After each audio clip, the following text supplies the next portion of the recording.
my people. Welcome back, man. Welcome back to the Nick and Dan podcast. Another Sunday, another Sunday. Yeah, bless up on yourself. You hear me clear, right? Yeah. Yeah. I don't know, kind of low. Eh, I mean, yeah. I don't Yeah, know. hear me? Yeah. Good, no, good, Okay. good. Yeah. Everybody, welcome back, man. Welcome back again, man. Another Sunday. Another reason again around football globe. You understand? How was the Sunday? How was the weekend? That's good. They are father time, the two boy them be a problem, But still like even though you have the boy there. So see me? The podcast I Come on, forgot. man. But the part still like go on. See him way. Podcast I forgot and say. But you don't know people. Bless up on yourself as usual, man. Big up to everybody. And the people watching back. The stream.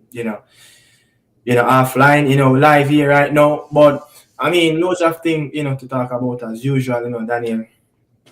We talk about our topics. Yeah, we walk around the globe and then we jump into the middle of the show with the reggae boys and end of things. By the EP wrapped up. But one thing though, how was that weekend in terms of result? You didn't any shocking, any big result that you like? Woof, did that really happen? You talking overall in the Premier Yeah, League. overall, it doesn't. Yeah. I think waking up this morning seeing Leicester City beating Tottenham at home was very Yeah, surprising. Ruvan Sarai, since he went to Leicester City from United, that's one of the big results for him as a coach. He went there they in a relegation battle and to went away to struggling Spurs, regardless of Spurs is struggling. Andre, he I don't know how they haven't sacked him as yeah. yet, but that's one of the big surprise over the weekend so far. Um, I know a lot of people, easily can say the Tottenham game, it was that big result for them that you like, beat really underdog. But one result that really, stand out, and it was early this morning, and the game against AC Milan against Parma, that game played in a San Siro, where AC Milan scored 2 goals in less than 3 minutes to win that game at home after they were 2-1 down in the downs. Yeah, but I just want to just clear up some things. Talking about AC Milan over there. AS Roma also beat the old ladies over the weekend as well. Beat them 2-1. I was watching that game yesterday. The first half it split. Yeah, the first half kind of split a little bit between Juve and Napoli, but the second half was all about what Conte guys did in that second half. Romelu Lukaku was excellent in that game, but 2-1 win, can't complain. On top of the league, right now 3 points above Inter who have a game in hand. The goals are coming in from the midfield and the striker, for Napoli from Antonio Conte. Did you know that Scott McTominay and Anguissa had 10 goals together in the Italian Serie A this season? No, but I know that McTominay is one of their most important player. Like he having a really good season. I Yeah. saw that penalty he won against Juventus. What Lukaku score. He McTominay have been a wonderful signing for them, and you know, yeah, I didn't know that he was on that much goals. Yeah, Like man, he's a ex Fulham player, ex United player. Both players are in 10 goals. 10 goals coming from the midfield. Last season, they only could get 5 goals from the midfield era, so they already doubled their standard from last season. But next up, AS Roma also got a massive 3 points, over there in Udinese. Yeah, Claudio Ranieri is stabilizing that ship. They're unbeaten, domestically, in terms of the league and Coppa Italia. Yeah, the last time they lost a game, it was on December 15. Yeah, so more wins, Claudio Ranieri have more wins already. Yeah, more wins already than previous managers. That started the season for AS Roma. Bundesliga, Bayer Leverkusen, man, drop points, very, very surprising one. That game that they should have easily won amount of chance that they create. In that game, now they're 5 points behind Bayern Munich. Hurricane is on the score sheet again for Bayern Munich. Yeah, over the Farmers League, Nice, beat up Marseille earlier today. Yeah, just probably give Roberto De Zerbi a reality check, trying to close the gap, So over the last two games, Marseille have dropped points where they could have easily closed up the gap and close it to 5 points. Now it's 10 points, 10 double digits. Barcelona, massive, massive result over there in the La Liga. Remember when Gary Neville was a coach and he got 7-2 now? Yeah, I did saw a quote came out from our Valencia president that said Gary Neville is one of their worst coach ever. I don't know if that is like a slight dig at the Englishman because Spain media and Spain overall and always try to show a little dig at England because they feel like England is very overrated and you get what I'm saying? Like So I see a quote that came out saying that Gary Neville was his worst ever coach ever as a president. Yeah. But the La Liga race is eating up, man. The La Liga race is eating up, the 3 points, behind Athletic and around 5-7 points behind Real Madrid, so let's see what's going to happen, coming days in the La Liga. But one thing though, Daniel, we touch on, we get into the Reggae Boy segment, a little bit more faster than usual. No, we don't really have much time on the podcast today, but we're going to talk about, a Reggae Boy player. Yeah, we're going to talk about a Reggae Boy player. But before I get into it, did that 7-1 result of Barcelona, at home, did it say something from that result that they got away in Portugal? I know they won that game 5-4. Is it that, I don't know if you could sum it up, but what is it that this team just cannot, are they struggling to win on the road? It doesn't matter what competition they are playing. I think it's a weird thing with Barca because to me I just still don't see them winning the latter. You get what I'm saying? Yeah. I still can see they're gonna fall short in the Champions League. Yeah. And then Real Madrid just know how to win trophy. Win. They have the experience. They just know they have the know-how. You get what I'm saying? The Barca team is not good enough as yet. Yeah. I think they're just excited. They play this crazy eye line. They look for the neutral very good. I think if they play a better team, if Benfica did just basically Benfica shoot themselves. What if Di Maria did score that goal? Yeah, if Di Maria did score that goal, we were talking about a different thing. But Barcelona, if you want to see excitement game and you want to enjoy a football match, good watch. It's the best team to watch.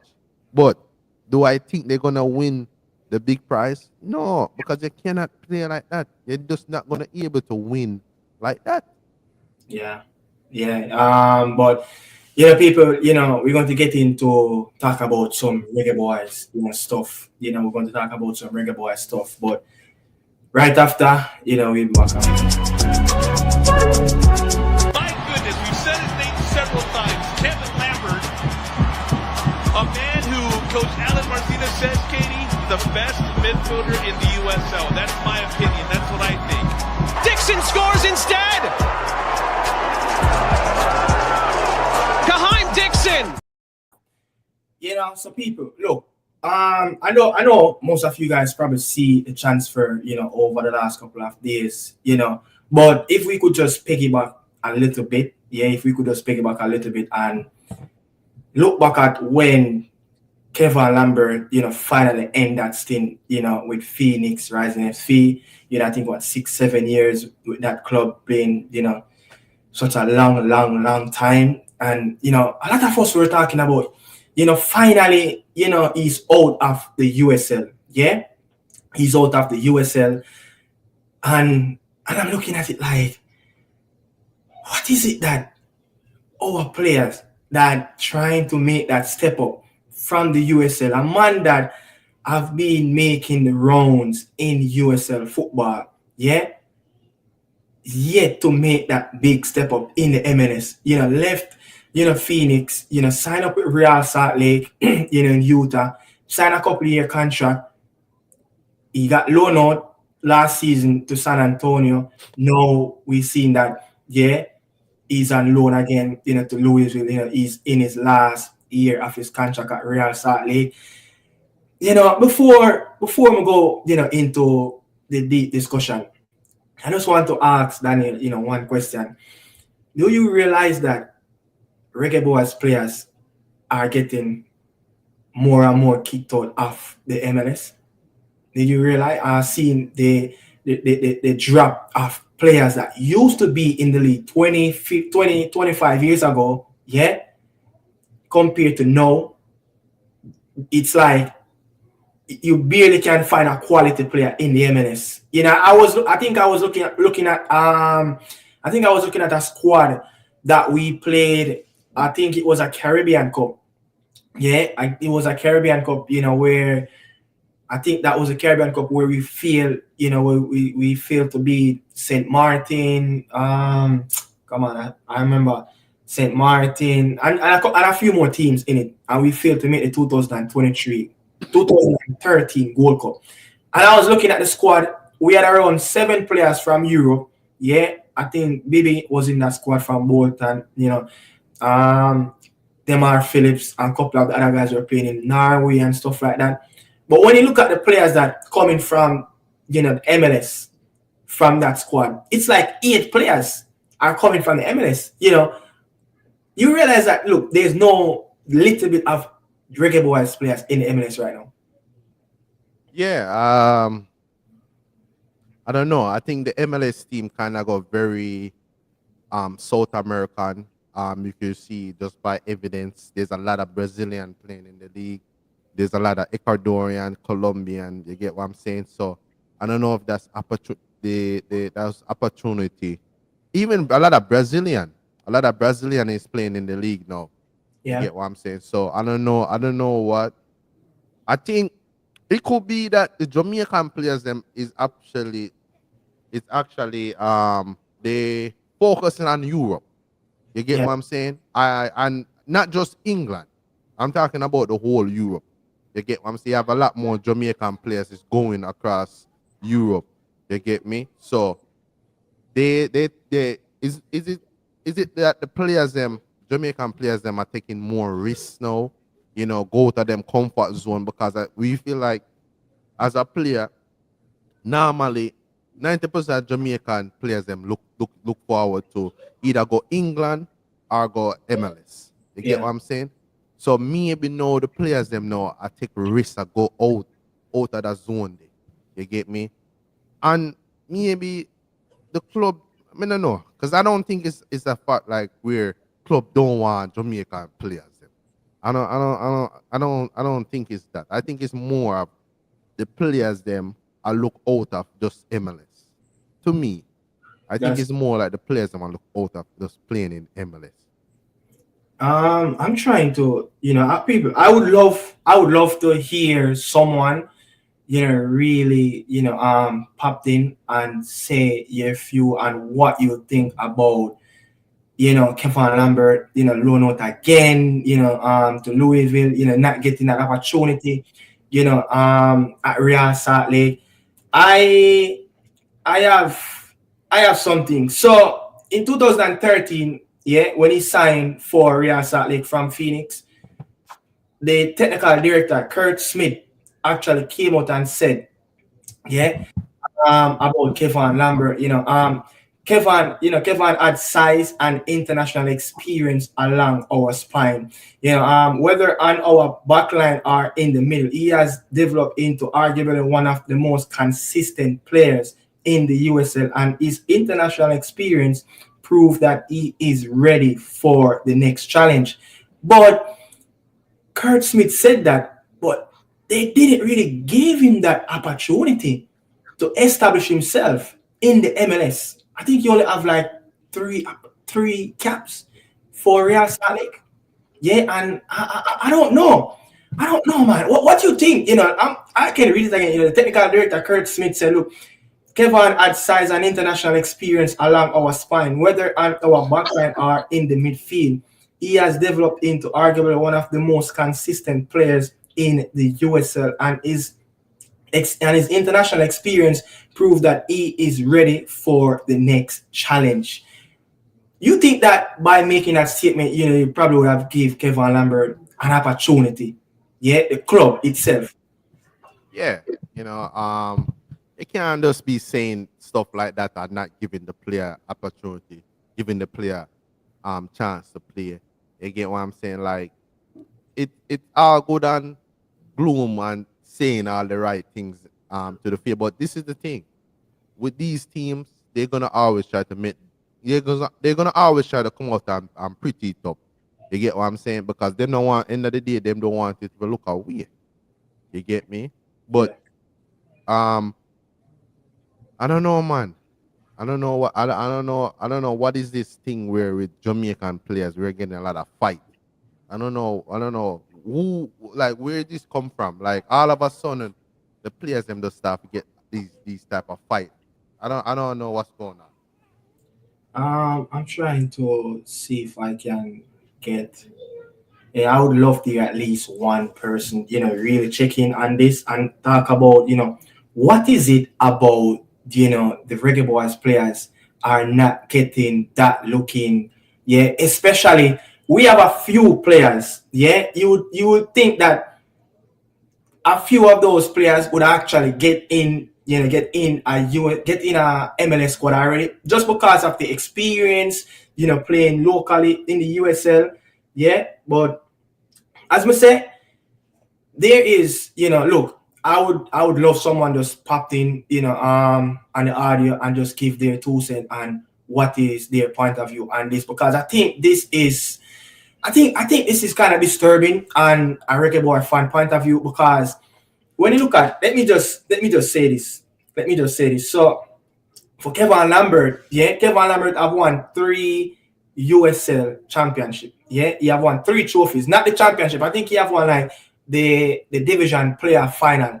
I think it's the Western division final. A player like, let me get another player like, Devon Speed Williams have won 4 USL championship. I think he's on to his 5th club now. But a player like Kevon Lambert, when you look at his stats, for Phoenix, 161 games, 15 goals. Arguably, he is a CDM.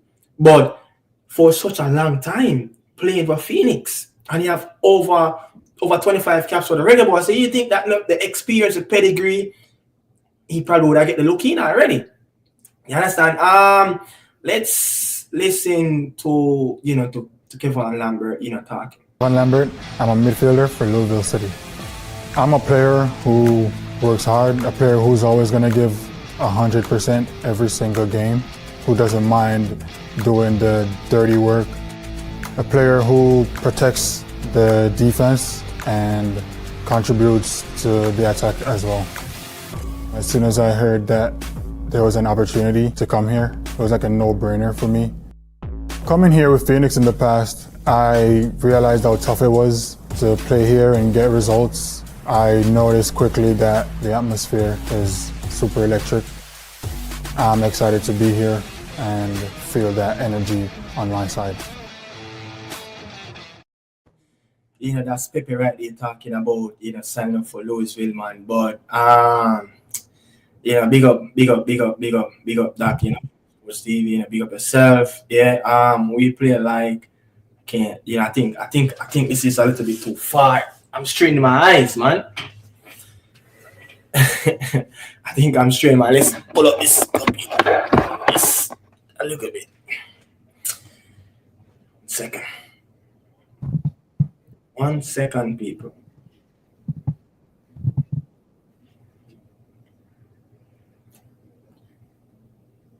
So Javari, Laban say, we play like that and beat Real Madrid 2 times this season. So But I Jay, guess but that Jay, was, how many time you see Barcelona beat Real Madrid over the years, and Real um, Madrid still end up win the Champions League and the La Liga? How many times?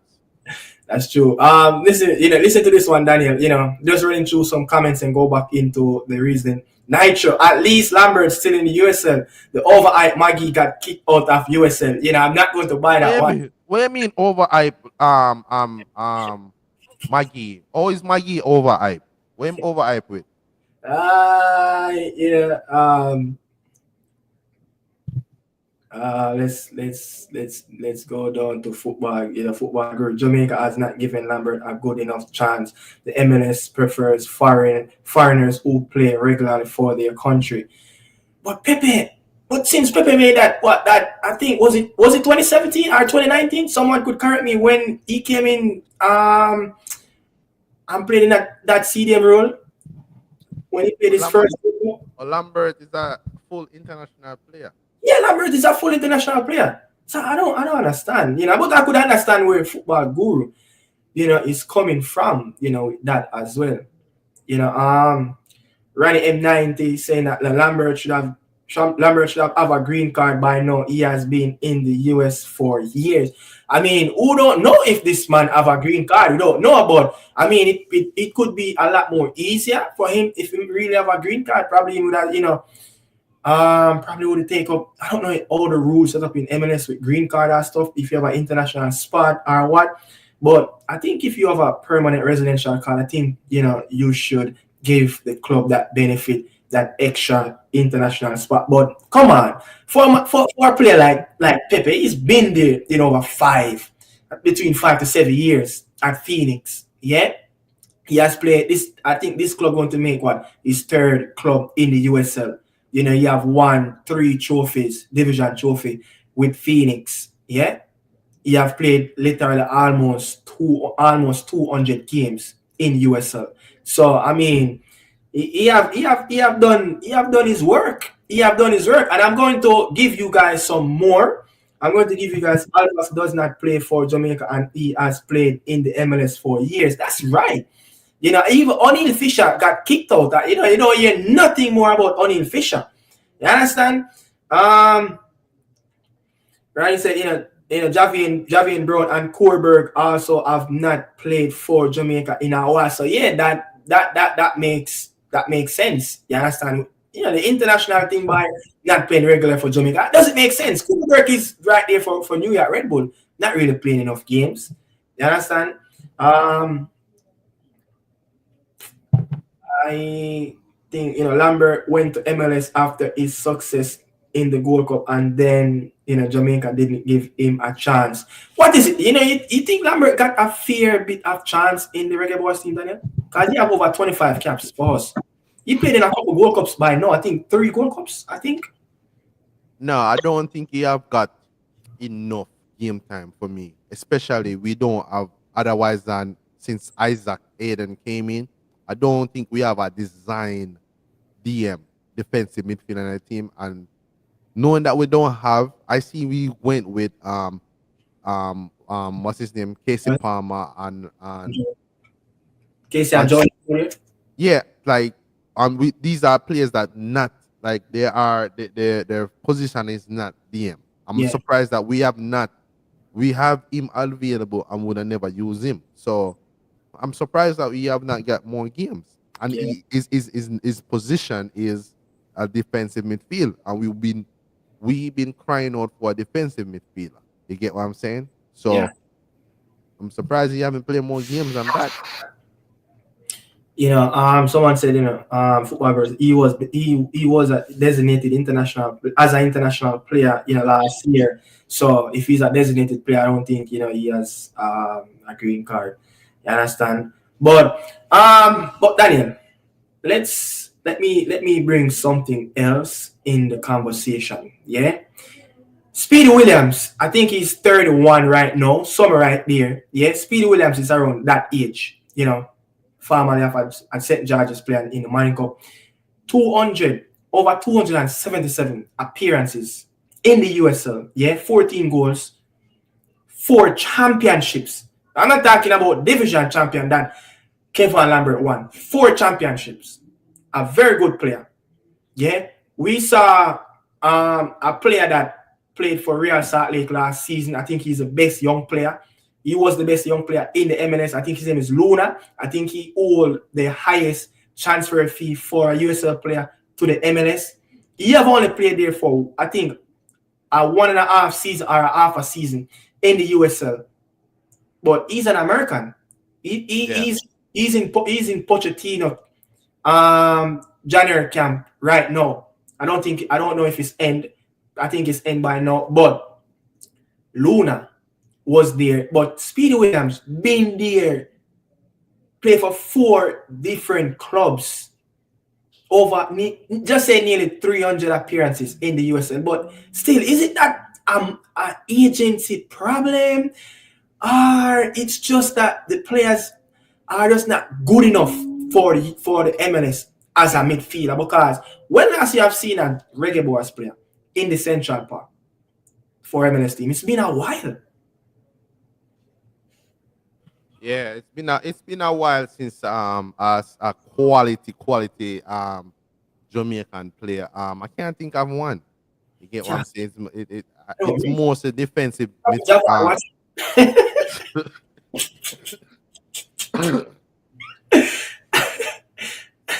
and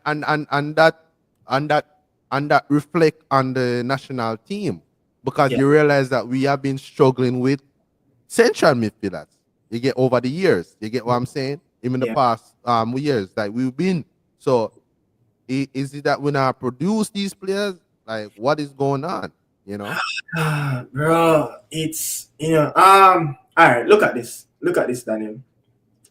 Dean Kelly and Nico Brett is the top goal scorer in the USL history, all-time leading goal scorer. Dean Kelly and Nico Brett is the all-time leading goal scorer in the MLS. These players are still in the MLS. Still in the USL. Yeah, these 2 players are the all-time top scorer in the USL, but these players are still in the USL. Yeah. You understand? Dean Kelly, 249 appearances, 100 goals. Yeah, over 100 goals, 7 different clubs. Nico Brett, just shy over 200 appearances, 82 goals in the USL. Yeah, you have played for 4 different clubs. But still, Nico Brett, a player that is so talented. Yeah, a striker. Something that is not given in this DNA. Yeah, young players. Both players were drafted. I remember if Dean Kelly was drafted, or one of them drafted for the Timbers. Didn't get that opportunity at Timber. But these 2, we have 2 players that the top scorer in the USL cannot get a look in. Junior Flemings, I don't know what magic in it work. That's he was at Birmingham Legions and got that contract when Toulouse was in the second tier of football. You understand? Yeah. Speedy Williams came up through the New York Red Bull Academy. Did not get that opportunity. Maybe could understand he was a little bit younger, but then the Red Bull team it's too hard to crack in. But come on, I don't know, man. I don't know. I've been looking at this situation, for probably the last 5 years, like looking at Reggae Boys players dropping like a fly out of the MLS. We used to conquer this league. Remember even when Dean Richards was playing in the MLS for New York Red Bull. he was one of the best player in MLS. Yeah. Yeah. Yeah, Sometimes it's I don't know, man. Like it's a agent is a agent, a good agent have a massive thing to do with a player career. You get yeah, what I'm saying? Like if you don't have a good agent, you I don't know. You get me? Like football, modern day football, talent alone not going to do it. You get what I'm saying? You need the all you need a basically you need a good team around you as a player to yeah. go far. You get what I'm saying? You need a good agent, you need a good PR team. Like you need all these things. You need media training. There's so much to football these days. If these players don't have those support, it's gonna be a struggle. You get what I'm saying? I don't know when Kevon Lambert signed for Real Salt Lake in 2023, he was there in the squad, and then after a while, he just got shipped out. I mean, he said he has said something. Yeah, he has said something in that in the interview that he did with I'm Louisville. Lambert. I'm a midfielder for Louisville City. I'm a player who works hard, a player who's always going to give 100% every single game, who doesn't mind doing the dirty work, a player who protects the defense and contributes to the attack as well. As soon as I heard that there was an opportunity to come here, it was like a no-brainer for me. The man said as soon as him hear that opportunity to come here, it was a no-brainer. So you're looking at it like, is it that him probably, I know he probably thinking about he want to play games, yeah? But is it that probably he could just say, listen, this is my last year, or this is the year when my contract run out at Real Salt Lake. Is it that he have the guts and the trust in himself to stay at Real Salt Lake in Utah and fight for a position? Because he have said, as soon as this opportunity came up, him like, gone. What do you think? You think he could have stayed here and try to fight for his position? I think he already know they want him to go. They want him gone. You get me? I think a player, Remember, say players start. You get what I'm saying? And as a human nature thing, where probably that training, and he just feel like he does not want it. You get what I'm saying? Like you could tell when they want it around somewhere, and maybe he's just realized that they don't want him there. So as soon as the next opportunity comes up, he just take it, because end of the day, a player have to look out for his career. We have a very short career, so you can't sitting around waiting and waiting and waiting.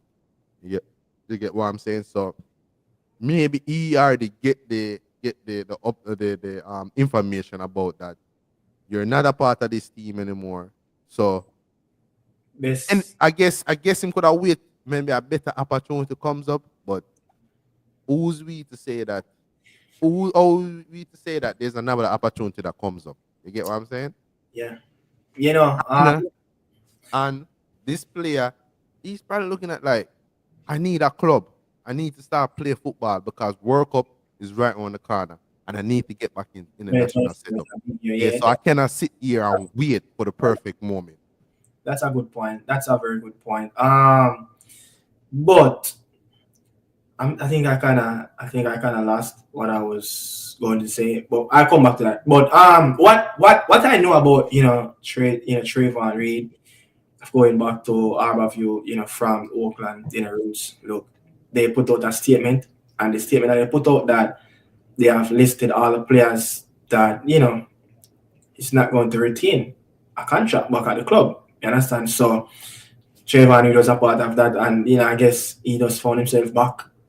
But yeah, I just remember what I was going to say. This is what I get from a good source. So I was talking to Blackwood. I was talking to Kevin Blackwood, and he was talking to somebody. Yeah, he was talking to one of his ex-player and his ex-teammate, and three of us were reasonable, and the player was in the USL, and the player was like, I think this was like three seasons ago, 4 seasons ago, yeah, when he was in the USL. And he was talking about, you know what he said, Daniel? The player have said, look, he have gotten, MLS contract, but the money that I earn in USL is MLS contract. And what MLS club want to offer me, yeah, they want to offer me more years, but with less money than what I'm earning in the USL. Yeah. So the player went on and also say that, look, players like the two names that I called, Dean and also Nico Brett, one of the reasons why, some of them can't hold on a contract at a club in the USL for a year or two is that their salary that they earn, not many clubs can match that. Because when you give a player a 1-year contract, yeah, and he score, and those two guys always score goals in USL, they will want an increase of salary. So the amount of money that they already earn, that the club just cannot afford to give those players the money that they're asking for. So some of these players that down in the USL are earning MLS contract money. But when the MLS contract come, they are offering the players less and more years. Yeah. So you see what I'm saying? So it's like a suicide thing. I heard even Errol Stevenson, a former Reggae player, he even come out and said, hey, when he was in Asia, USL club offer him $2,000 a month with paying him his rent. Meanwhile, the man have him wife and him 2 kids, just coming from Asia earning $7-8 a month. So you understand? Yeah. So the USL man, if you're not that caliber player, you can't demand not much than what the club willing to pay you. But what you think though about the players though in the USL earning USL contract, earning MLS contract in USL, but MLS club is offering him less money but more years?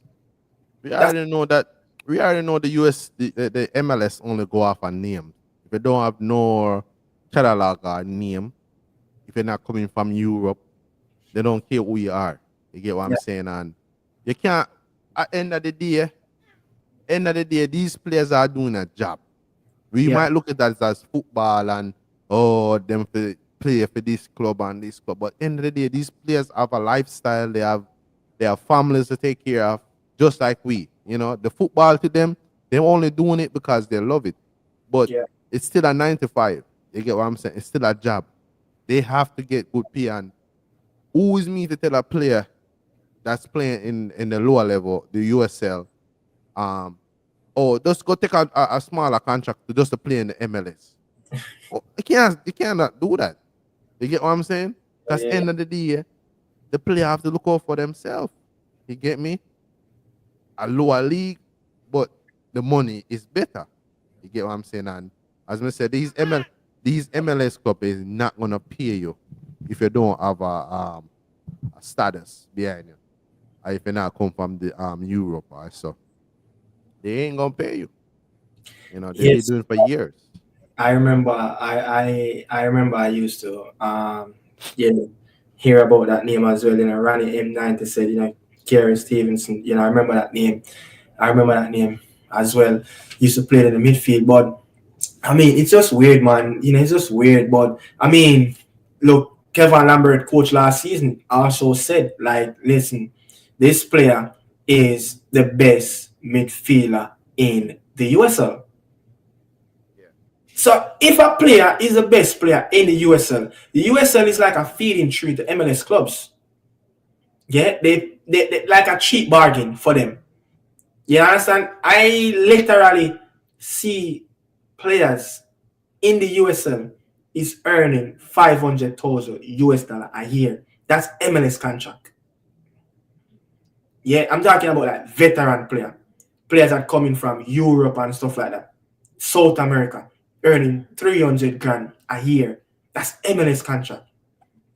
I doubt if Alva Spola earned $300,000 a year. I doubt if Damian Lowe was earning just probably just something around that. You understand? Yeah. So you have players in the USL is earning just as much and more than some of our players in the MLS. So it's sad, man. It's sad, bro. You understand? We're just not holding down nothing, bro. You know, somebody said Canada Fabs was a top. Look, I think I watched Canada Fabs in his last game of the season. I think his team was in the semi-final, and I go and watch Canada Fabs. You understand? I mean, Canada Fabs have done his due time in the USL now. You know, one of the top assists in the USL as well. You understand? Yeah. Can't even get a look in, but I mean, Canada Fabs passing best. You understand? But it's just crazy. It's just crazy, man. You know, and Corey Bennett moved from USL to Europe.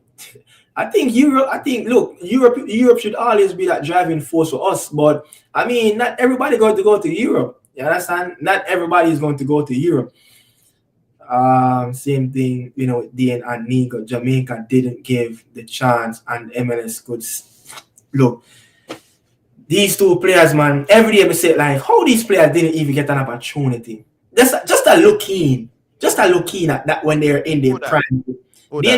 Dan Kelly and Nico Brett.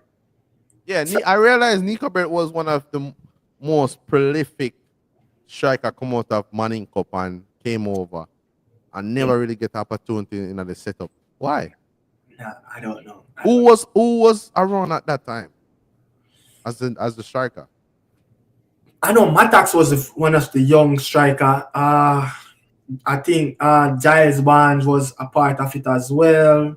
During that time when Tapa went to the World Cup final, they were in the peak of the power of their year in the USL. Matax, Giles Barnes, probably Devon Argill. Some of those players, you know, when those two players were in the peak of the USL time, you know, those players were getting picked for the Reggae Boys. But should I easily get a look in? Could I easily get a look in? You know, we're constantly, even though we're constantly picking players from the USL, but we just kept, you know, overlook those two players. You understand? But Daniel, I want to talk on Kaheim Dixon. I think it was early in December. He played EFL. He played in an EFL trophy, and he started in the game. But him and also a few of the other young players that got an opportunity, you know, in that game, they lost the game. Yeah, they lost that semi-final game. The coach came out and criticized, you know, not just him, but, you know, made a stick on all the young players that they need to take the opportunity. But from then, he haven't, you know, get an opportunity in the first team. I think he scored like 5 goals since that game, yeah, in the academy. He's playing real well, like he's playing exceptionally well, and I can understand that Charlton is challenging for the 6th position. I'm not going to say the 5th or the 4th. They're challenging for that 6th position. They want to be around that playoff in the last 5 games of the season. Try to see if they can make that run. Just make this wild push if they can get into the championship. Yeah, and you have this ambition that he's going to play the more experienced players. And back then, when Kaheim was getting that looking, you know, in the squad and on the bench in the FA Cup as well, the club was going through. You would say something like what Tottenham is going through right now. Misery of, you know, players that on the touchline, you know, cannot stay fit. You know, you need bodies, and yeah, you got a few time, but is it time now for this player? You know, even a short 6 months loan to a League 2 team or a League 1 team. Test him in the water to see if he's good enough. But I think academy football, I think he have grown a lot. You understand? He have adapt to the situation where he's playing now. But there's a time and place where you need to excel in a different environment. It could be the first team at his present club, or probably alone, probably test his ability. You know, like clubs normally send out their young players and loan in the second half of a season. Academy football is outgrown in academy football. You know what you think? Yeah, I think he's above that level. He's a full-time international player. You know, playing against he's playing against experienced players over the past year or so. So, and Jamaica League is not the best league, but he plays senior football multiple time in Jamaica League as well, for the national team. So I know the level is different and the environment is different. Going to England, just being England is Yeah, different. But Charlton is not in the Premier League. You get what I'm saying? They're not in the Premier League. Kadim Dixon is an international player. People might say he's not good enough or that, but the fact is he is playing for Jamaica national team. He has scored a goal in World Cup qualify. Doesn't matter the team that will play against. He has cap for Jamaica. So that means said they need to have a better setup for this kid for a pathway in the senior team. You get what yeah, I'm saying? Because he's wasting time. I think he already passed that stage where that's why we see it. That's why we realize he's dominating. He realize he's dominating that level because he already passed that stage. That stage is in Jamaica. yeah. That's And the Money Cup. the top academic league in England also. It's not It's not. Yeah, isn't me? I say so. He already passed that where, stage. where Whisper used to play. Yes. That's where that's a top academic league right there. Yeah. Yeah, and he's not going up against Chelsea and the Uniteds and Man City and these teams. You know, those are the elites, youth teams. You get what I'm saying? Academic teams. But I feel like the level, I feel like, I feel like the level, I feel like the level he had playing in Charlton. I feel like he already passed that level. Um, yeah, so seems like you're a bit distracted there. But yeah, but I just feel like look, man, just probably One. a 6 month loan will really do well right now, for the young reggae boy. And a lot of us would have said, okay, yes, let's see how he will handle his business, in League One. Now he's playing. Look, one thing though I cannot fault, yeah, he's playing week and week out now. One time he was coming off the bench for the academy team. No, he is a designated starter in the team. So that's a plus right there. And the next plus, he's getting minutes. He's playing more and more 90. Yeah, he's playing more and more 90 minutes game. So he's a lot more fitter. He's adapting well to the English climate. You understand? You look like when I look at his highlights, yeah, the team actually pushing the ball towards him as well, get him into the game. But then he's like he was a foreigner, nobody didn't really understand him. You understand? No, he is a staple in the team. So if they say, hey, let this player stay in the academy, we're going to nurture him, let him stay as close as possible. Yeah, no problem. You understand? But this year will always be a learning curve for young Kaheim Dixon in the academy and for Charlton as well. You understand?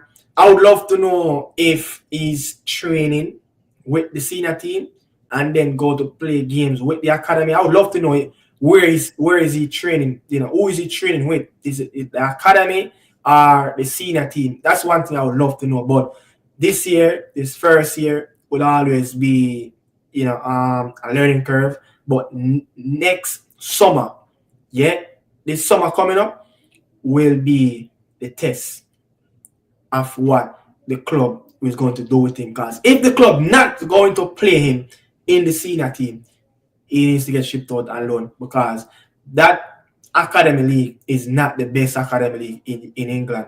It's like, I don't even know, I think it's like amateur level. it's like amateur level, man. You understand? But let's take some comments and we move on. The biggest Jamaican, I don't know, I'm having trouble reading some of these stuff right here. Let's pull up this on my phone. The biggest Jamaican slight have been to Kennard Forbes. the bleaching guy. I can't remember this name was never better than him as an attacker midfielder. That's Kennard Forbes again. They're talking about Kennard Forbes again. We're talking about Canada Fab. Yeah, you can read it if you manage to see it properly. Maggie keep on getting chance with Jamaica, but could not stick in the USL. Is it? I think he have said that he want to move on to our next level. I think he said something else. I don't know if there was an opportunity for him to resign with the switchback. I don't know, but again, you don't really what you see, Daniel. You see what Kevon Lambert did with Phoenix. You don't really find that 6-7 years with a club, one club. You don't really find that in the USL. You don't really. I think probably the only player that can match that stint as a player at one club, maybe it is Canada Forbes. Maybe I don't know if it was maybe for the Charlton Battery or the Pittsburgh, one of those teams, but probably he could come. He's the only one that could probably come close to having a lot of years at one club in the USL. What's one is saying now? USL contract.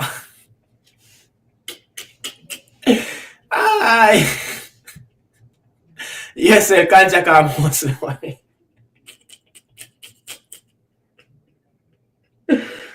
I signed this, Yeah, this is, man, this is for you, brother. We it done. You pop out style upon us, But just show you some dedication after show after still go, Yeah.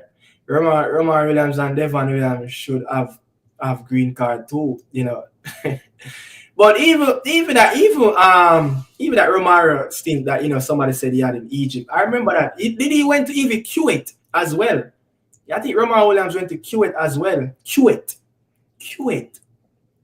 Premier League. USL pay according to your success player like Lambert, Nico, Kenado, Dean, Speedy are the top player, top of their pay scale. Speed just won the USL championship. Most like he will be. I think Speedy Williams have changed club. I think he have left the switchback. I'm not sure, but I think I've seen something. Jamal Wade should have a green card too. Look, our keeper, the backup for Blake, Jamal Wade that played in the Copa America. Very good keeper as well. Very good keeper. I think, look, I think he was at Pittsburgh and I think he went to El Paso, Locomotive, and I think this is his last year of his contract as well. So I don't know, man. I don't know what is this, this USL. Canada days are over, but he was better than what's that series? What's that series, Daniel? I barely could see that.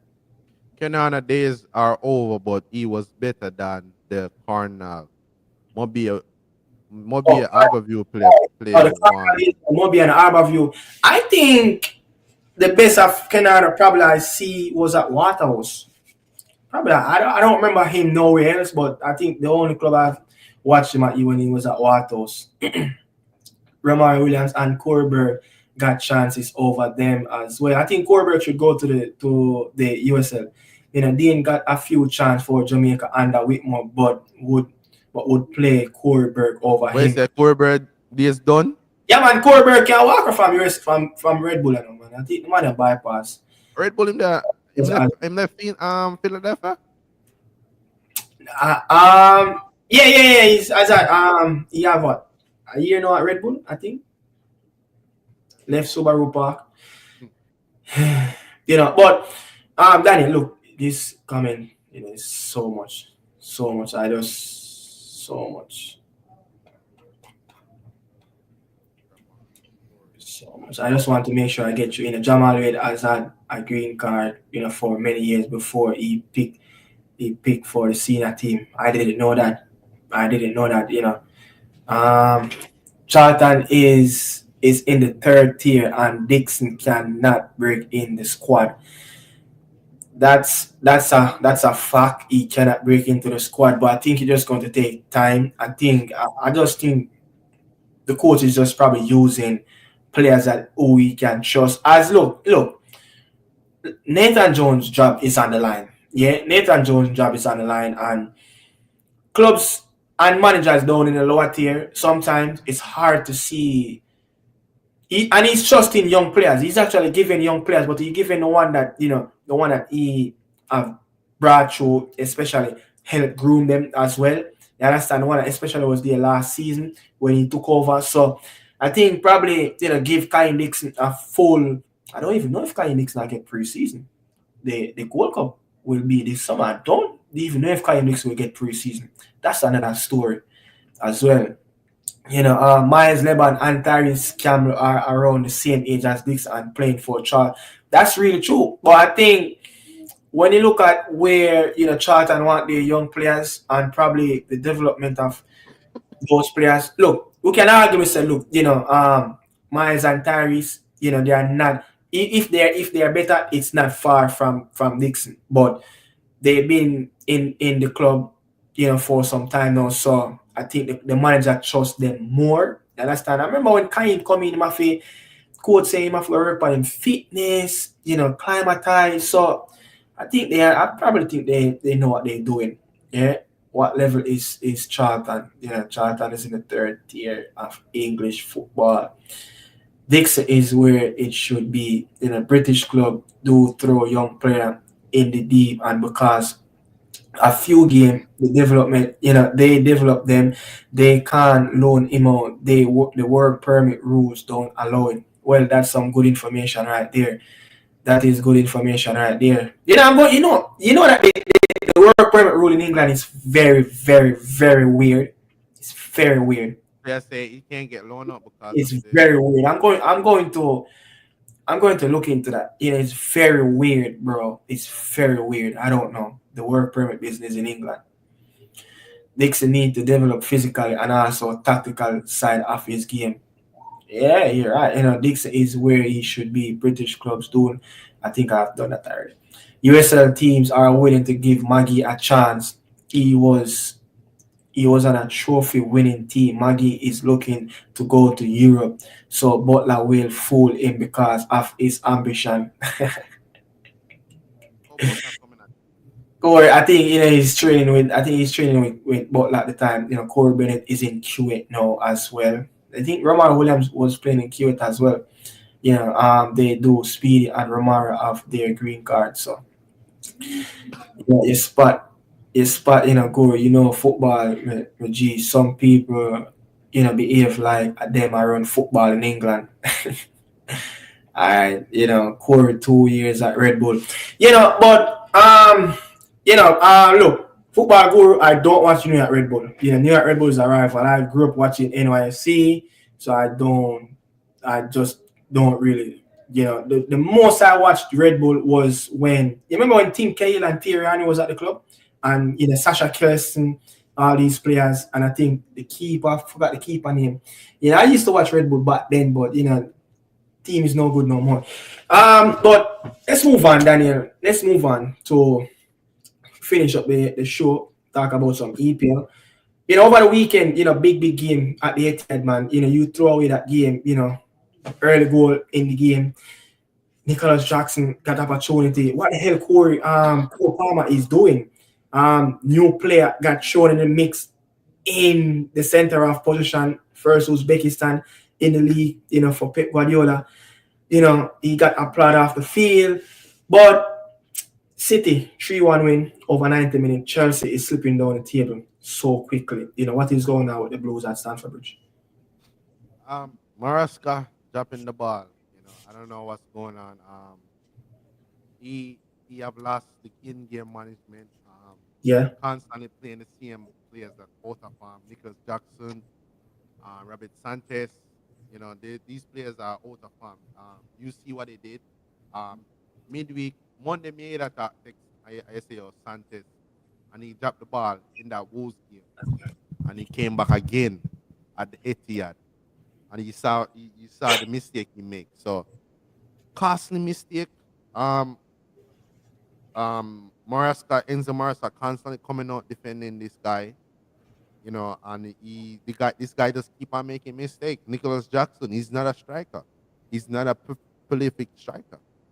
I don't know what is this new sporting director is doing. It's almost 2 3 years now. We need a prolific goal scorer. But is it that you need a striker to score that goal that Cole Palmer gave him? But even Cole Palmer is looking short of confidence. Cole Palmer will slap that ball in the back of the net. Why is he? I was very surprised Cole Palmer, knowing that Jackson is not into farm. I was very surprised Cole Palmer tried to give Jackson that ball. Normally, Cole Palmer, even Pep Guardiola come out and say, yo, Palmer normally put those away. You get what I'm saying? Team is just all over the place. You can see the inexperience start to creep back in again. Yeah. So I don't know. I think look, Chelsea's a very good team. I think Chelsea is cutting above the level where they should have be at this moment, at this stage of the season. And if you ask me, what the Chelsea team really need most, leadership on and off the pitch. I think they need leadership on and off the pitch. I think when Chelsea go 1-0 in that game, Reece James, Enzo Fernandez is probably two of the most experienced players at the highest level, especially Reece in the club captain. They should have go for the kill in that game. Because City were making mistakes after mistakes. And I think Jadon Sancho should have, probably, attack the debutant a lot more. Reece James didn't really give Chelsea much. I don't know if he's playing a little bit more reserved because of his injury. He's an injury-prone player with hamstring injury over the years. But at least give your club something. Look, he's probably you say the second best right back in the league in terms of delivery of what can match Trent Alexander-Arnold. You understand? He's very good at that. But I think he needs to just probably, trust his body a little bit more. Give Chelsea a lot more down that right-hand side and get some more crosses into the box. But Cole Palmer been average for some time now. But he scored, but he has been playing average. I don't think it's Reece James. I think it's the way the coach wants to play. Like you can see our attack. It's like a back tree. You know what I'm saying? Like I don't think he wants Reece James to be bombing on the flank. You get me?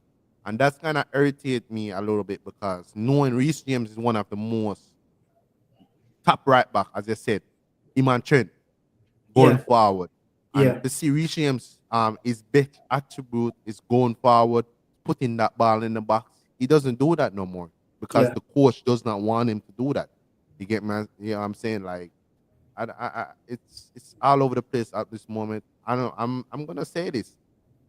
Enzo Maresca's gonna get himself sacked. He's gonna get himself sacked.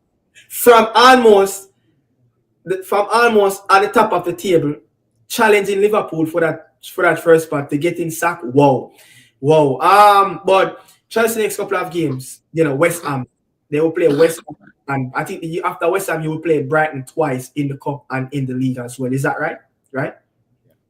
Yeah. So but City, is it a comeback is on the trail? We see they fold in Paris. 2-0 up, conceded 2 goals in like 10 minutes in Paris. Arsenal is next at the Emirates. If they win, they will go on 44 points, 3 points behind Arsenal. Is it this the wrong time to allow City to be back in the top 4? I wouldn't say City is back because we see that game against Chelsea. Chelsea should have taken their opportunity. City was there for the taking. Yeah. You get what I'm saying? And we dropped the ball. I don't think City is back. I think any decent team that going forward will beat the City team. We saw that midweek against PSG. You get what I'm saying? If Chelsea was have any ruthlessness about them, they would have beat the City team. I don't think they are back.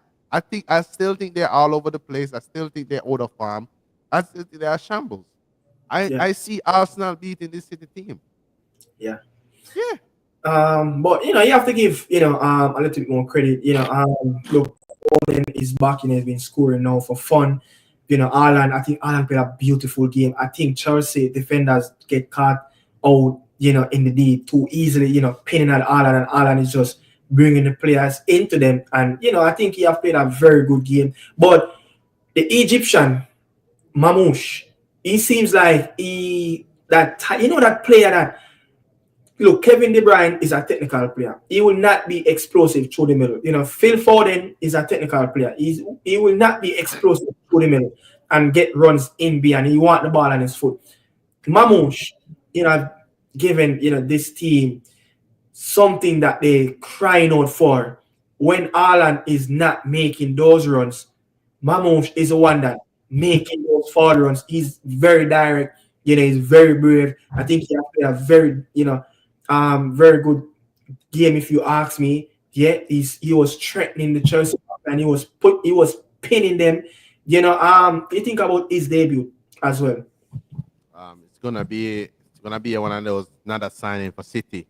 He looked brilliant so far. He was just eager to score yesterday, and he just constantly keep on running offside. But long term, he's gonna be a really good signing for City. Like, you're gonna see him and Alan gonna have that partnership together.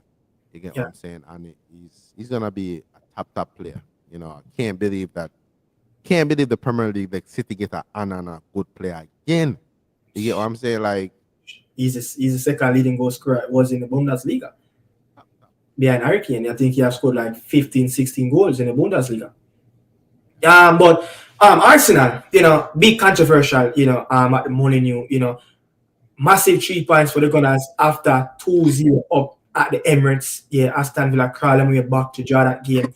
But Wolves played a very good game after that red card for young Luis Kelly. I think they played a very good 50 minutes after that red card. But after that red card for João Gomes, it's like everything just started to go down the hill, for Wolves. But the controversial red card, no red card. I have before you make your point, I have something that I have. Look at the incident that occurred today in the Wolves v Arsenal game in the 43rd minute, which saw Miles Lewis Skelly sent off for serious foul play for a challenge. In my opinion, was the incorrect decision. What a referee has to look for and decide when judging challenges is that a careless challenge is a free kick, nothing else. A reckless challenge is a free kick and a yellow card.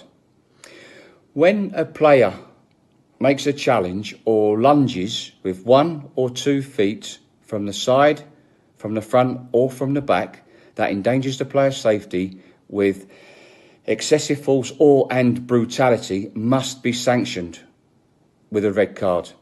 Now, in my opinion, this challenge didn't meet that criteria. What do you think, Daniel? A lot of people saying, I think I heard ex-player, I think it's Craig, is it Craig? Craig Burley? No, I think, what's that player what's that ex-player used to play for Chelsea? He's a French, he's an ESPN FC. What's his name? Frankie Berth. Frankie Berth said it is a red card. That's not a red card. When I was watching the game and I walk away, and then when I came back, I saw the replay, and I was thinking that it was a second yellow card. And then when we start to hear the commentator constantly talking, the me say it's a straight red. Mr. Straight red card for that? That's not a red card. So I was thinking that it was a second red card. It's a second card. Yeah. That's not a red card. That's harsh. That's harsh. Yeah, that's harsh. But Wolves, seems like this new coach, the Portuguese have given them an extra kick, but then they yet to get that look over the line where they finishing their opportunities. They got chances, when they were playing 1 man up in that game against Arsenal, took that opportunity.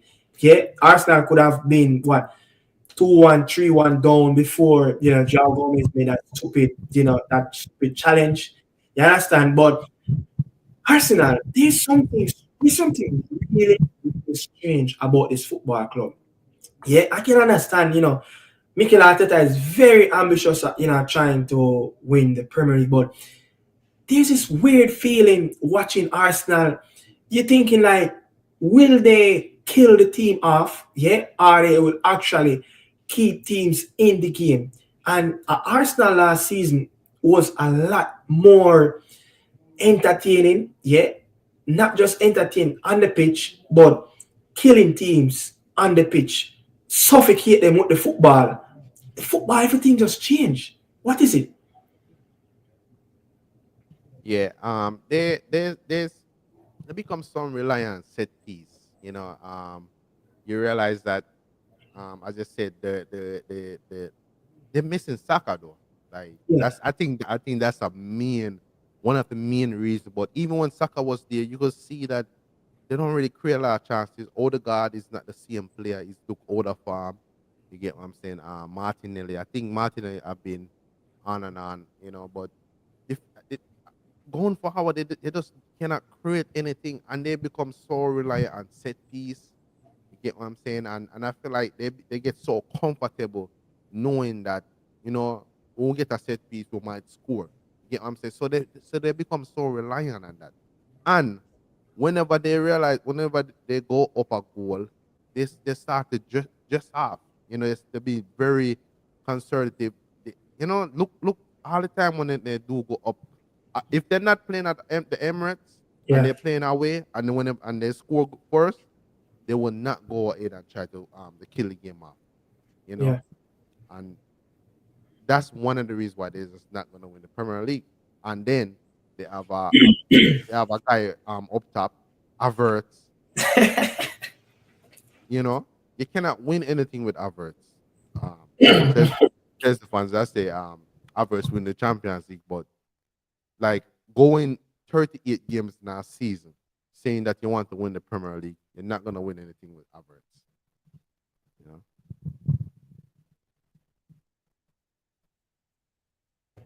Yeah, you're not going to win anything with average, but City is next in the Etihad, at the Emirates. I must say sorry about that. City is next, I think they cannot allow City to beat them in next Premier League fixture, especially when City will be playing a crucial game, midweek against Club Brugge. Yeah, a game that is a must-win game for Pep Guardiola. Yeah, you can't just say, yeah, they will just beat Club Brugge like that. But we saw them play against they played against a Dutch team where the team came back and draw a game 3-3 as well. So you just never know what's going to happen. But Arsenal though must take advantage of home farm. I think what they lost one game at home this season. I think but City is coming at home. They should try to maximize and get full 3 points because City will only be just a couple of points away from them. But moving on. Another this weird game at Villa Park, West Ham. Yeah, this I don't know, man. Unai Emery, Aston Villa have dropped off, way off.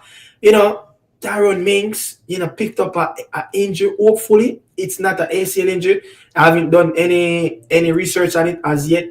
I think maybe tomorrow he will get a scan. But did you saw that Tyrone Mings challenge? Did you saw that challenge that Kudus made on him and he got injured? That same knee, that ACL injury? No, I didn't see the injury, but I know that he got injured. He has been really good since he came back. Yeah, Very this solid. bad for him as well. Yeah. So very unfortunate. Hopefully, he's not going to be out for too long because Yeah. he has been really good since he came back. Yeah, especially they just sold, Carlos, the Brazilian, to Fenerbahce, and there's no fit center half on the bench. They have to play, I think, Lucas Digne at left center half. You understand? So, but Aston Villa, though, I don't know, man. They're not like, Rogers is not playing as he was probably a month ago. They played this weird game midweek against Monaco in Monaco. I was like, they did it. Unai Emery have criticized his players, in the last Champions League game that they played, like, look, the players are not following instructions.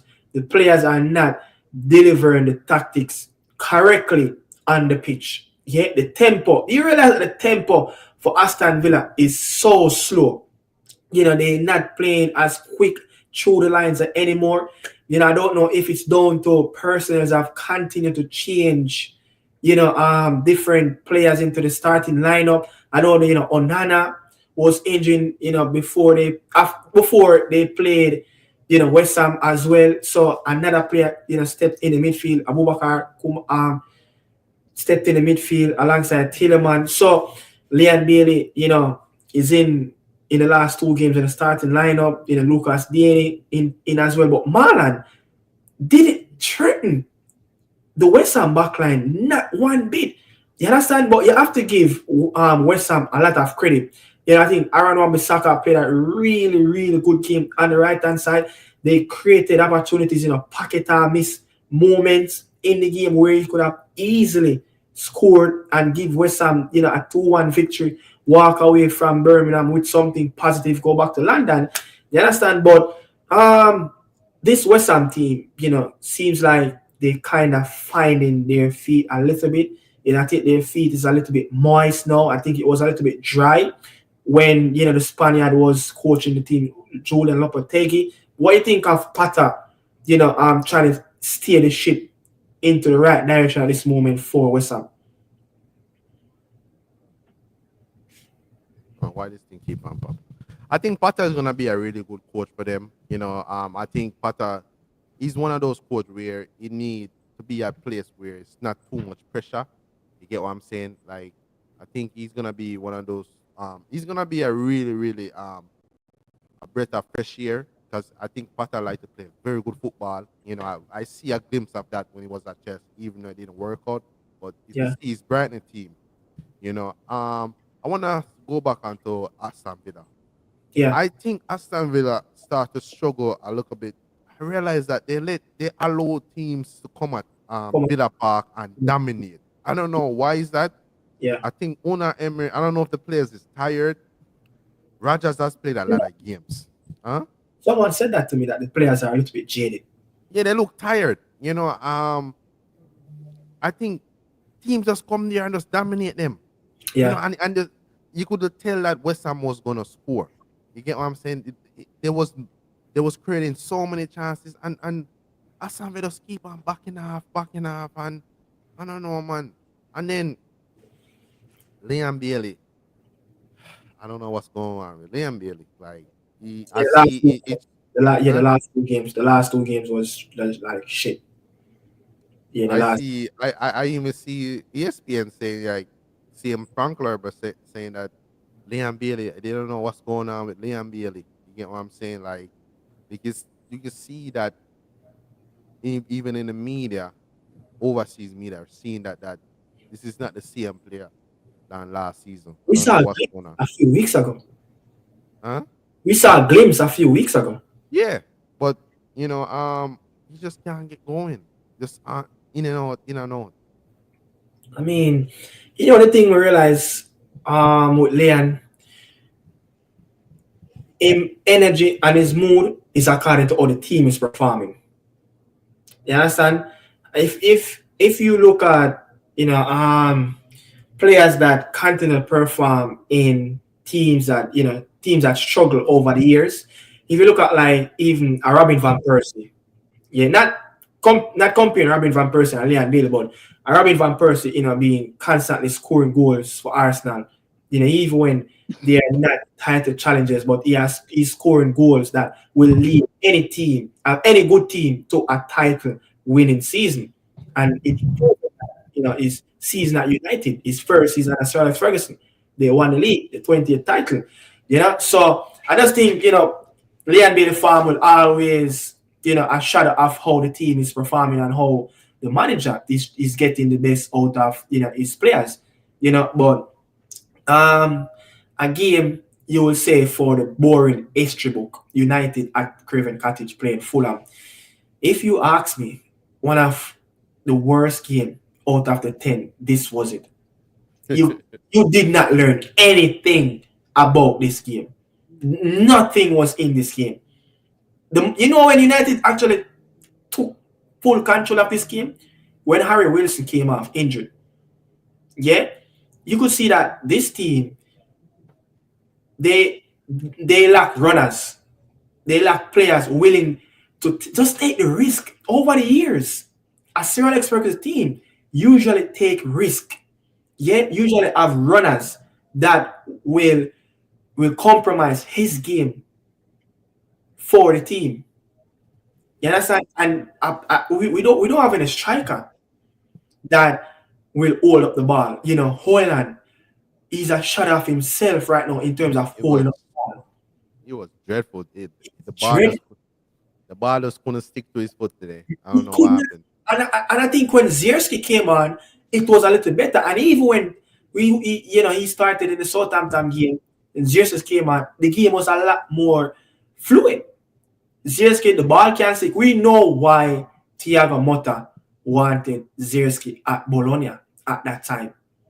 And we know why he favored Kolo Muani over Vlahovic, because Kolo Muani will make the ball stick. That's his type of player that he wants, the center forward. So Zierski is that player, but I think he kind of lacked the rhythm of the Premier League. I think he's not up to the level of Premier League as yet. I don't know if Yeah. I think the Serie A suit him very much. Yeah, I don't know if the Premier League, you'll ever get used to the Premier League. We don't know, but good quality player. But technically, this United team, though, man, it's like everything, like spine, it like leadership.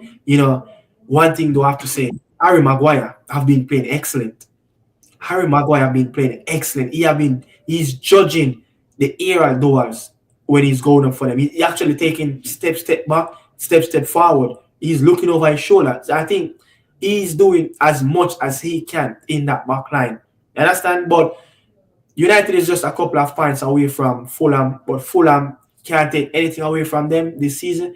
They have been playing really well, but Lisandro Martinez came up with the goods in the last couple of games, assists, goals.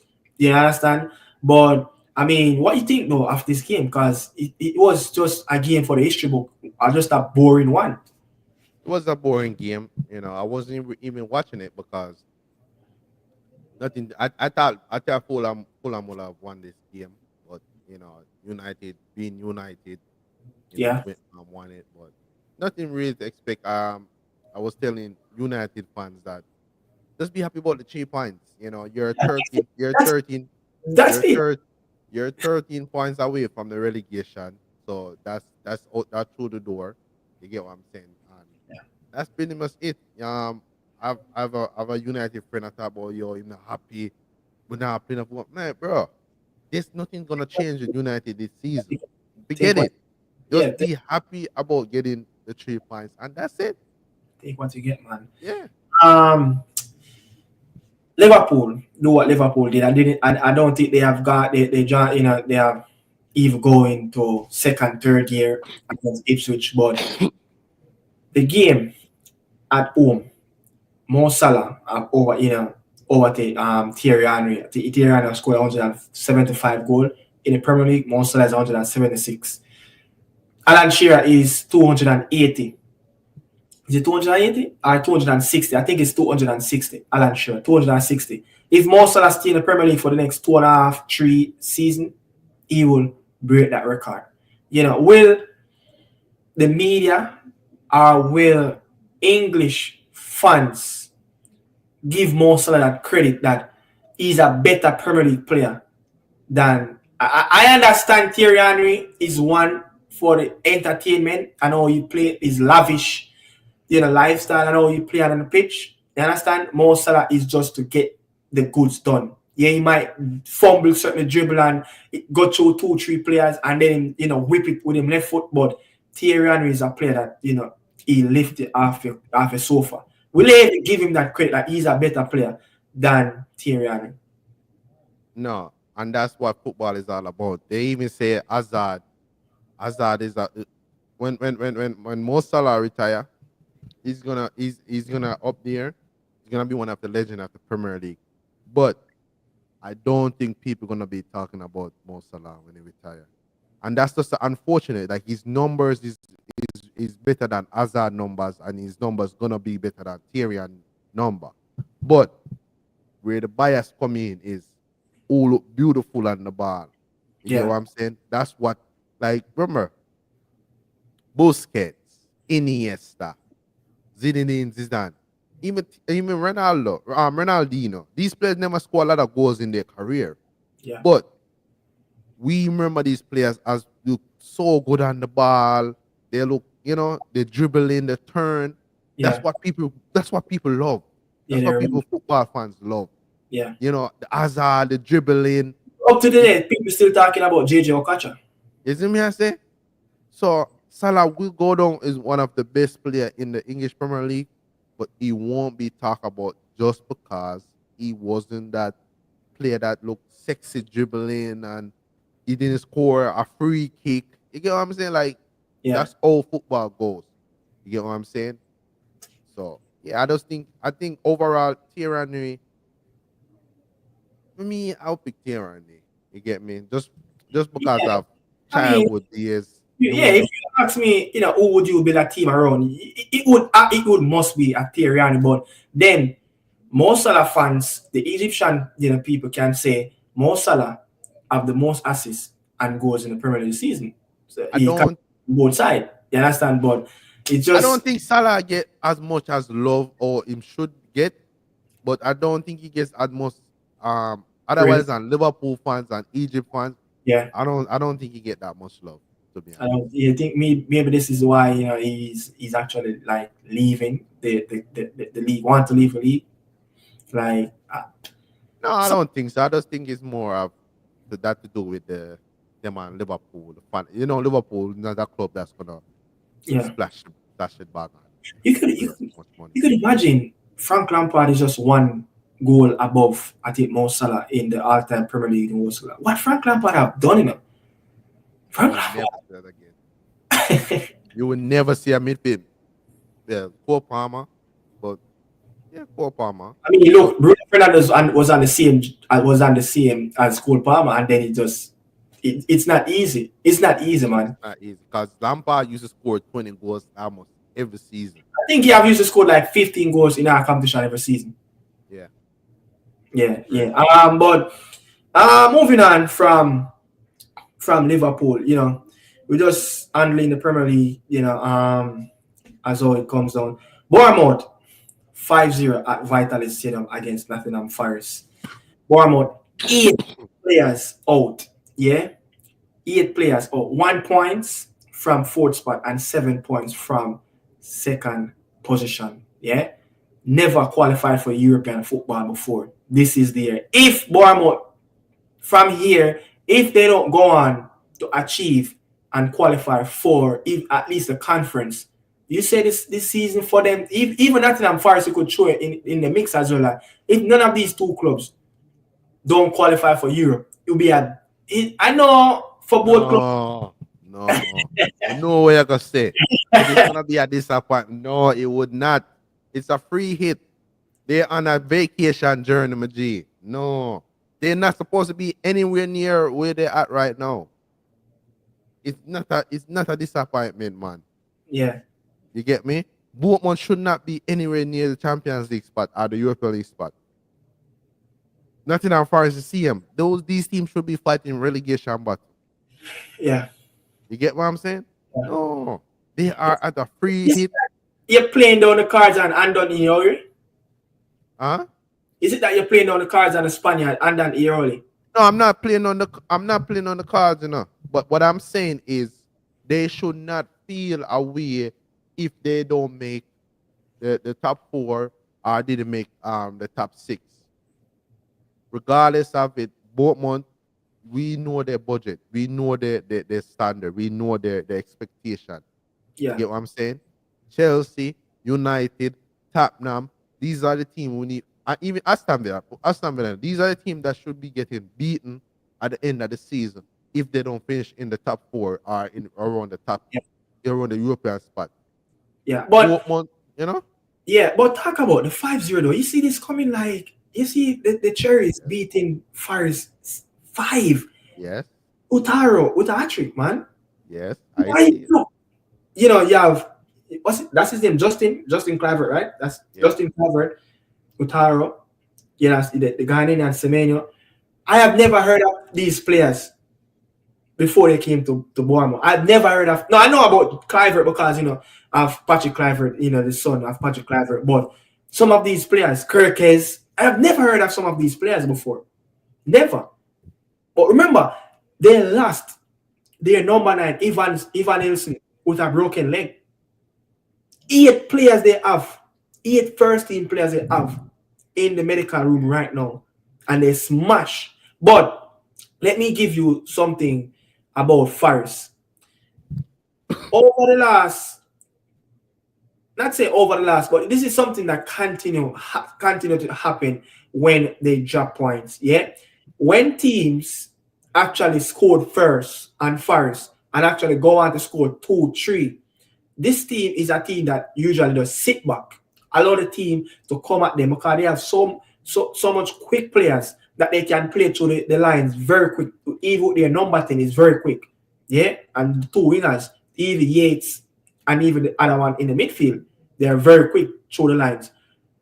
When you let this team to come at you to break you down, that's when you get this Forest team a little bit frustrated because Bournemouth didn't expose enough. I know the Bournemouth Stadium, Vitality Stadium, it's a very small pitch. So you're not going to get enough room to exercise around.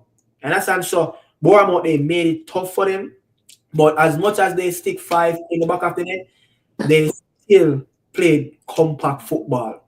Yeah, and I don't know. Sooner or later, they're going to lose 2 of these players, especially Kirkes, the left back. And I think one of those center half and the coach, they will lose. So even if they make it into Europe, they will lose few of these players. But if they're going to lose players coming summer, they should keep the coach at least for 1 more season. Yes, for 1 more season. But these 2 teams are having, a season of their life. Could you imagine Bournemouth and Forest qualify for the Champions League? Could you imagine the red and white army again? Yeah? A team that won back-to-back Champions League in the past to qualify again for the Champions League. It's something a lot of people love to see that support Nottingham Forest. You understand? But going to move on from there. You know where I'm going. Big Ange. I have always win trophy in my second spell at a club. Boss, this is not Celtic. This is in the English Premier League. Yeah? What a disgrace. What a disgrace. Yeah? And I have to give Ruud van Nistelrooy a lot of credit. This is why I give Ruud van Nistelrooy a lot of credit. Not because he gave Bobby Reid his first start since they got 2-1 in August against his former team, Fulham. Van Nistelrooy played a team that willing to run, willing to sacrifice their body, willing to throw everything on the line. Remember, this is a team is their worst run in the Premier League, 7th. Yeah? And it's a manager that if he probably going out to lose this game and lose the next game, probably losing job because I'm already reports coming out that he's having issues with players. And once you're having issues with one player, that alone put a virus in the dressing room. And one of those players you have issue with, want to score the second goal. You understand? So he played players, as a thing with small teams, when you're in the drop and in the relegation zone, it's one thing play at home. But you see when you go out, you see when you go away to top 6 club in the Premier League, you have to play players that willing to run, players that willing to work, players that willing to do exactly what it's going to take to try their utmost best to get that result. And Bobby Reid was the best player alongside Jamie Vardy, who continue to run the lines at 37 years old. At 37 years, 37, 38. Yeah. Yeah, continue to run the lines. Yeah, continue to run Bobby Reed was excellent in that game, and at least Ruud van Nistelrooy trust a few players that he made the changes who didn't start in the last game. Bobby Reed was one of them.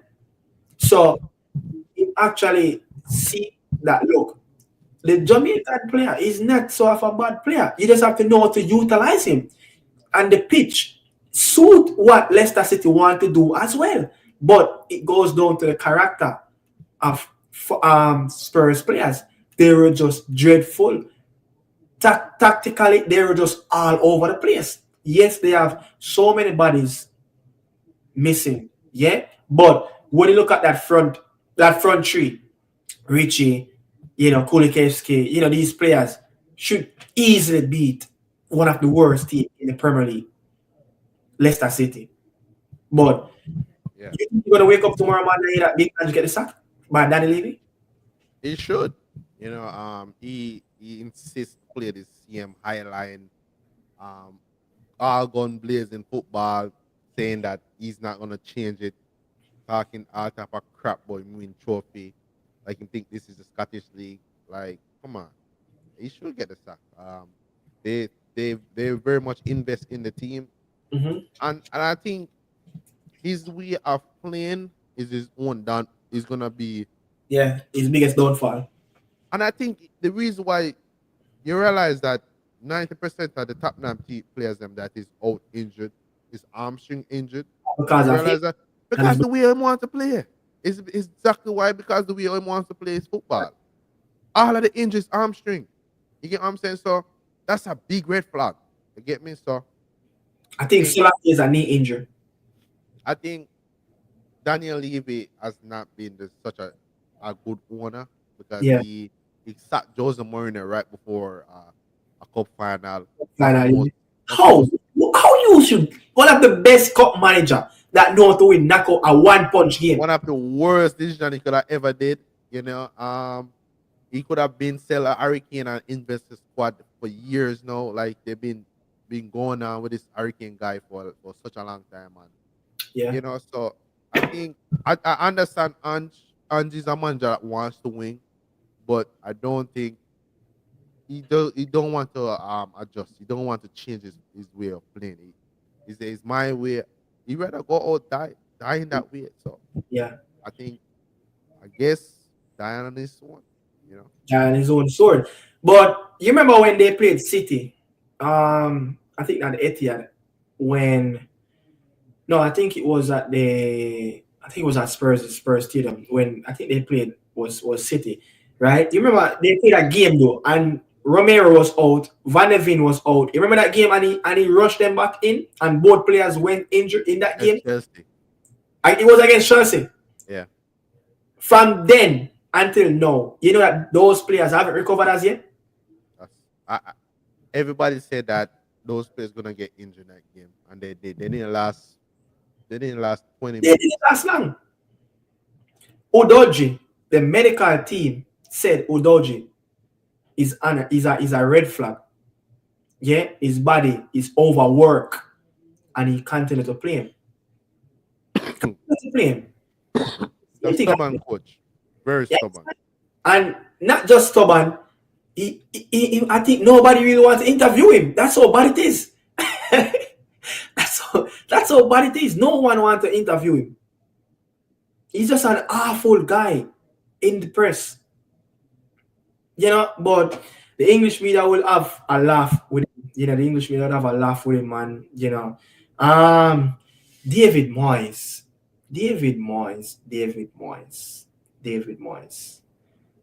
I don't think I'd ever predict Everton to go away to win at the Amex 1-0. One shot on target. Tactically, Everton smash and grab 1-0. Yeah? Back to back win now for David Moyes. And guess who David Moyes is playing next? Leicester City at home. They have 3 home games on the spin, including Liverpool, and one of them is a cup game against Bournemouth at home. So Leicester City next, Bournemouth in the cup, and the return of the suspended fixture a few months ago, the Merseyside derby. Yeah, this will be the last Merseyside derby at Goodison Park. They're gonna But go all out, all oh guns Lord, blazing. oh Lord, man. But I mean, Calvert Lewin, got injured. They are what? They're second worst team in the Premier League, scored 19 goals. 19 goals they have scored in the Premier League. Calvert Lewin is down in, he hold. I think he's with an hamstring injury. The last away win came at Ipswich at Portman Road, October the 19th. Yeah, for Everton. Now they're 7 points above the drop. Yeah, 7 points above the drop now, Daniel. You say it's clear now. That's enough points for a manager like David Moyes, the caliber manager Of at course. him.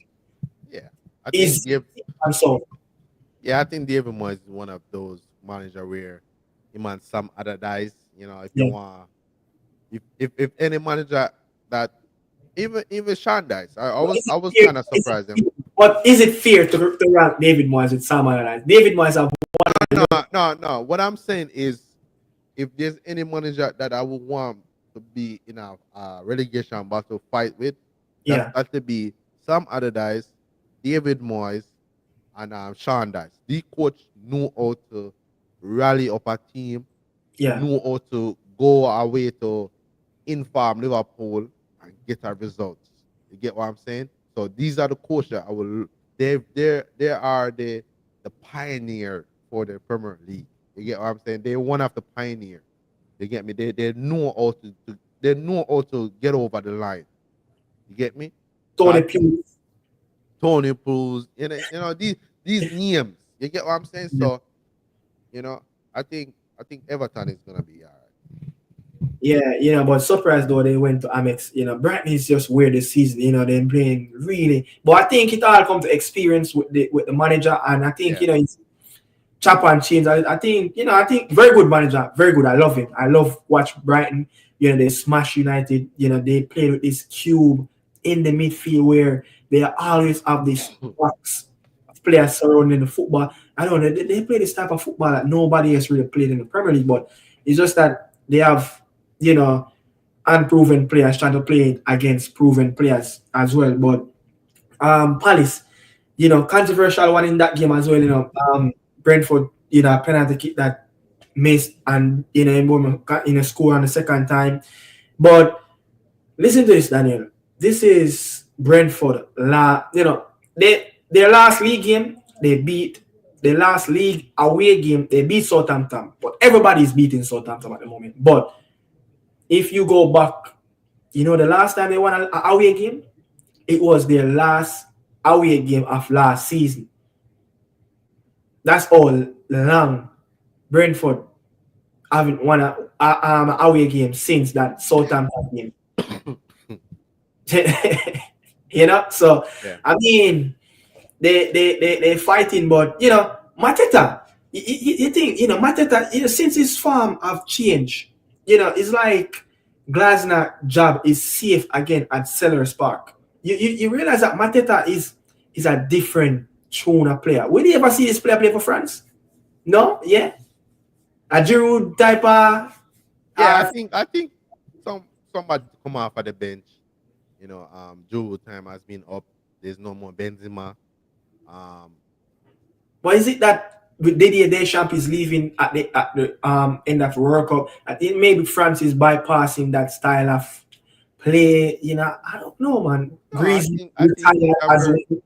No, I think internationally football is different from club football. So having a player that can come off of the bench, especially if you're trying to chase a game, you need to put the ball in the box. I think it's a very good option to have. You get what I'm saying? He did a really good job in the Olympics. So I think Mateta and He have done a really good job. Yeah, he's proven that he can do it on the international stage. yeah, and he's playing one of the best league in the world. Not playing for the much best team, but he's been one of the much better striker. Let's be real. I'm gonna be real with you. I would have taken Mateta at Chelsea at this moment right now. He would have done a much better job than Nicholas Jackson at the moment. I'm gonna be real with you. That's how good it is. Mhm. Would you take Holland? Holland can't control her. You see the difference? Holland, when they gave him the opportunity, he will score, but he can't control. He can't dribble. The problem with Jackson have all of that. Jackson can't dribble, Jackson can link up play, but he can't kick the ball. He can't finish. You get what I'm saying? Why did he drag by as a legend at Chelsea? Huh? Why did he drag by as a legend at Chelsea? Jackson could have done all of that. That's the crazy. Jackson they have everything. I think Jackson is a more explosive dribbler than Didier. He is, but he cannot finish. He just cannot finish. He's weak. Talking about weak. Why Leon Bailey can't stay on him foot? Mr. Leon Bailey get a ball for score in a Monaco game, coming off on the right-hand side in the box, the penalty box. Even get an opportunity in the West Ham game. Leon Bailey kick a ball off a drop. Why? I don't know. I don't know, brother. I don't know. Why? In weak.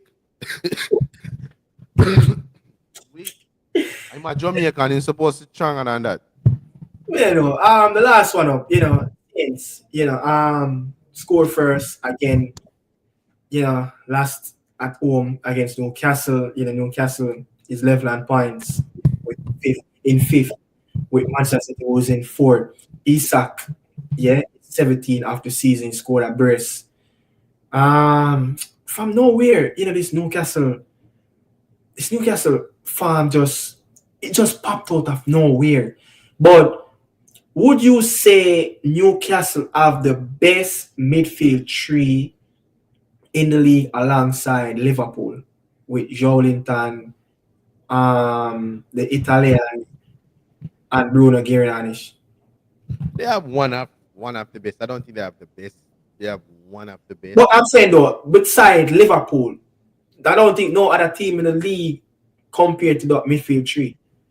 Yeah, I think they have a good setup. I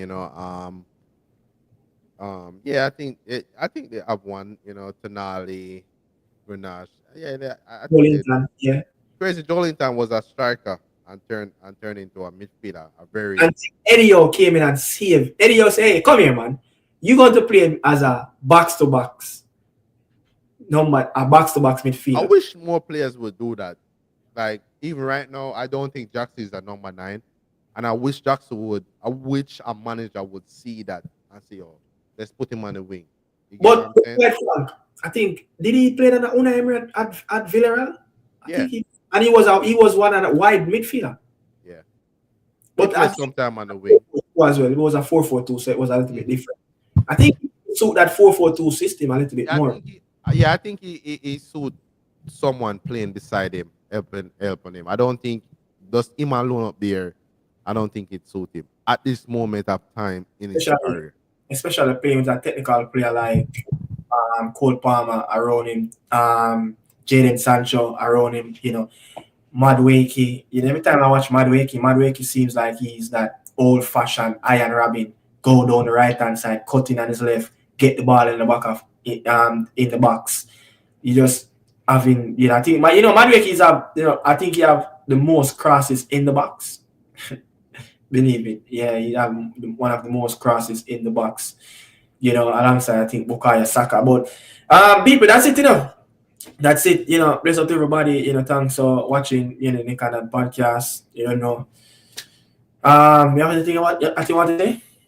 No, bless the people them will come through, we streaming on both platform, Daniel and Nick out of Media House, people them don't forget smash up the likes, subscribe if you're new, very much appreciated. That's the best I can do, like and subscribe to the thing, Yeah, see you guys. We will do this again. We're looking forward for the midweek game in the Champions League, Europa League, conference, and then the Premier League, and then after that it will be FA Cup, and then it sets off. But